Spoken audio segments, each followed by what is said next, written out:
দুবাইয়ের media office জানিয়েছে বিমানবন্দরে 4 জন আহত হয়েছেন। এক্স প্ল্যাটফর্মে তারা জানায় দুবাই আন্তর্জাতিক বিমানবন্দরে সামান্য ক্ষতি হয়েছে, যা দ্রুত নিয়ন্ত্রণে আনা হয়েছে।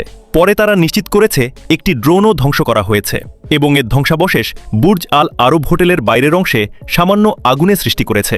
দুবাই মধ্যপ্রাচ্যের সবচেয়ে বড় পর্যটন ও বাণিজ্য কেন্দ্র এবং এর বিমানবন্দর বিশ্বের ব্যস্ততম ভ্রমণ কেন্দ্রগুলোর মধ্যে একটি। বুর্জ আল আরব হোটেল 1999 সালে চালু হয় এবং এটি দ্রুত দুবাইয়ের বিলাসবহুল প্রতীক হিসেবে খ্যাতি অর্জন করে। শনিবার শহরের কৃত্রিম পামজুমেইরা দ্বীপে আরেকটি হোটেলের কাছেও আগুনের ঘটনা ঘটে। সূত্রগুলো বার্তা সংস্থার রাইটার্সকে জানিয়েছে, রাতের ইরানি হামলায় বিমানবন্দরের একটি টার্মিনাল ক্ষতিগ্রস্ত হয়েছে। আবুধাবি কর্তৃপক্ষ জানিয়েছে জায়েদ আন্তর্জাতিক বিমানবন্দরে এক এশীয় নাগরিক নিহত হয়েছেন এবং 7 জন আহত হয়েছেন। দুবাই মিডিয়া অফিসের একটি আলাদা বিবৃতিতে বলা হয়েছে, জেবেল আলী বন্দরের একটি ঘাটও আকাশে হামলা প্রতিহত করার ধ্বংসাবশেষের কারণে আগুনে আক্রান্ত হয়েছে। নিউজ ডেস্ক, জাগো নিউজ।